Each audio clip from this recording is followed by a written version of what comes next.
So let's think about BMI or body mass index. And I just want to stress a couple of points here. First of all, it's a really sort of useful general guideline, okay? And I really want to stress that word, sort of general guideline around body composition.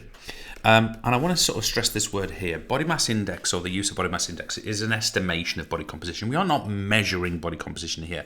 There are ways of measuring body composition. If we were wanting to do this properly and actually be really precise, we would do what's called underwater measurements or underwater measuring of body weight. So in essence, what we can do is we can measure a human body's body weight on dry land, and then we can submerge them in water, and using specific equipment we can measure their weight underwater. And of course, fat floats, so when you're underwater you're only actually measuring the weight of the kind of the non-fat tissue of the body, and you can subtract and get the exact measurement. Anyway, what we're looking at here with BMI is the relationship between weight and height. So let me start exactly there. What BMI is the following. So BMI, body mass index, it equals, and let's be really, really specific here, it equals weight, okay, and we must measure that weight in kilograms. And that weight is divided by height. And specifically, we are dividing it by height squared, okay? And that's going to give us a reading in meters squared, okay? So effectively what we're doing is we're taking a human body, here's me, say, and we're measuring its height this way. So we obviously measuring the sort of the vertical height of the body. And we're basically saying for each of these kind of units of this, we're saying how much mass is within that, and that's what that height squared is. Okay, so we're basically saying, look, for this scale, we're taking how much mass is in each part of that, and it's a nice way to sort of think about this BMI reading. Now, as an example of this, and I guess you might be able to figure out who I'm thinking of when I do this example, but let's do an example and actually calculate a BMI. So we said a moment ago that BMI, it equals the weight of someone. Now I'm going to say that I recently measured someone, a 46-year-old, let's say, video maker who likes to think of themselves as a PE teacher still, and that person is 92 kilos and their height is 1.8 meters. Okay, so I'm going to say let me get my right colors here. I'm going to say 1.8 squared. Okay, so if we first of all bring our calculator up here and we do 1.8 multiplied by 1.8, which of course is 1.8 squared, that's going to give us a reading of 3.24. So first things first, what we have got here is that this reading is 3. So if we just cross that a second, this is 3.24. So we now need obviously to divide 92 by 3.24, and we will then get let's add that to the memory. So if we get 92 divided by memory recall 3.24, this person's body mass index is 28. Let's call it 28.4. Let's just round it to 28. So this person here has a BMI that equals, and we've rounded ours down to the whole integer, 28. Now we want to ask ourselves, well, what does that actually mean? What's the sort of the quality of a reading of 28? And this is what we would sort of describe it to be. The ratio that we just took there, obviously it fits into this category here, and the person we just took measurements for, that person would be considered to be overweight. Okay, if it had been a little bit higher, this person could be considered to be obese. If this person had been some degree lighter or also taller, of course we can't change our height, then this person would be considered healthy weight, because a BMI of 19 to 25 is considered healthy.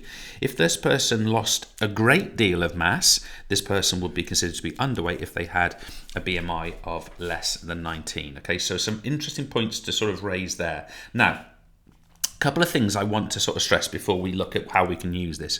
Just with regard to someone who is obese or what obesity is, we're going to sort of touch on this a little bit, but I just want to stress here that obesity is likely to cause, sort of its definition, other than it's a BMI greater than 30, is it's likely to cause health issues.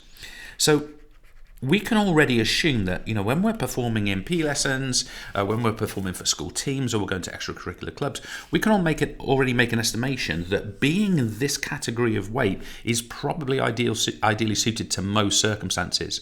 And we can also assume that if someone is experiencing sort of like a lot of fatigue and might be sort of finding it hard to cover distance and travel through running or whatever it might be, then it's likely to be the case that some of the contributing factor to that is additional weight. Not always the case, of course. Now, I also just want to mention that there is a further category, okay, and I'll just put this in as a stick person up here. But someone who would be morbidly obese, this person would have a BMI of over 35. And I want to be crystal clear here. This is when someone's obesity or someone's body composition is so significant that it's likely, bit by bit, to cause this person to have serious ill health and cause them to die. Okay, so this is quite a serious health condition. So I just want to sort of mention that and reference that to you at this point. Now, what I want to do to sort of finish this tutorial off is let's take our person here. Now, this is me. You know, I've got a BMI of 28, and you probably think, oh, come on, Jimbo, you should be doing a bit better than that in your life. It does disappoint me that that's my BMI, to be honest with you. I've spent my whole life as a relatively fit PE teacher. I work in front of a computer now, and I find it difficult to sort of maintain my very sort of lean body weight that I had as a PE teacher who's out in the field all day, etc., etc.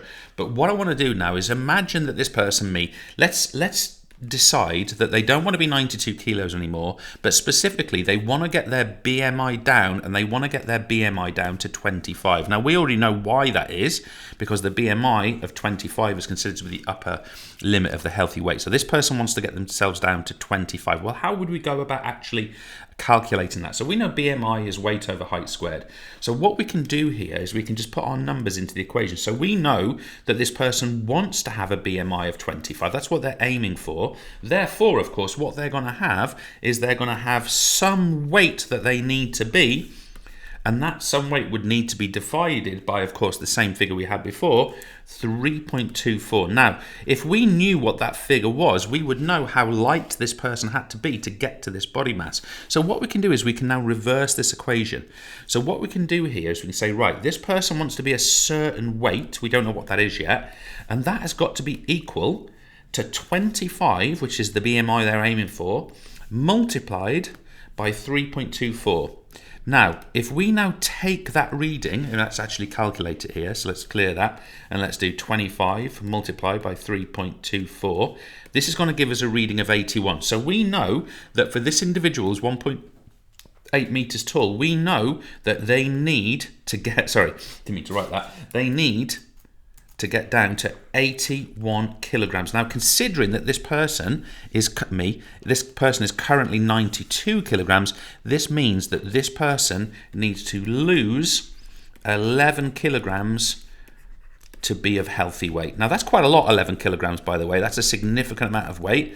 And that's something that I would, need to both change my diet and my level of activity to achieve. But the point I want to make is that BMI is not simply take a reading and kind of worry about it or be happy with it or be disappointed with it, but we can also use it as a method of calculating, or best put, estimating the range of weight we might need to gain, lose, or indeed imagine if I had a reading of 24.5, for example. Well, I would also be able to calculate, well, how much weight would I need to gain to be unhealthy, and I must make sure I don't achieve that weight gain, for example. And then we can start linking it back to how many calories I'm consuming.